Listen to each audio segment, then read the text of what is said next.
જ્યારે રા નવગણ સિંધોઈ નદીના પટમાં પહોંચ્યો ને, અને ત્યાં દૂરથી જ્યારે સુમરાના ગઢના કાંગરા ઉપરથી સિકોતર અને પઠાપીર જ્યારે ખોડિયારને જોઈ ગયા ને, ત્યારે માં ભગવતી સિકોતર કહે છે કે, હે પઠાપીર, અત્યાર સુધી જેટલા પણ રાજા મહારાજાઓ આ સિંધ માથે ચડાઈ કરીને આવ્યા ને, એમાંથી કોઈને આપણે જીતવા નથી દીધા.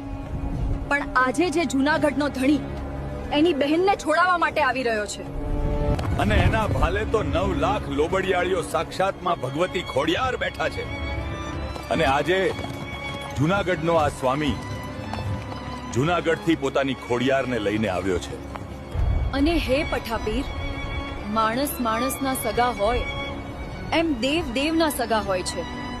તો એની ખોડિયાર આપણી પાસે આવશે અને આપણને કંઈક કહેશે તો હે પઠાપીર, આપણે તેમને જવાબ શું આપીશું? અને આમ સિકોતર અને પઠાપીર વાતો કરી રહ્યા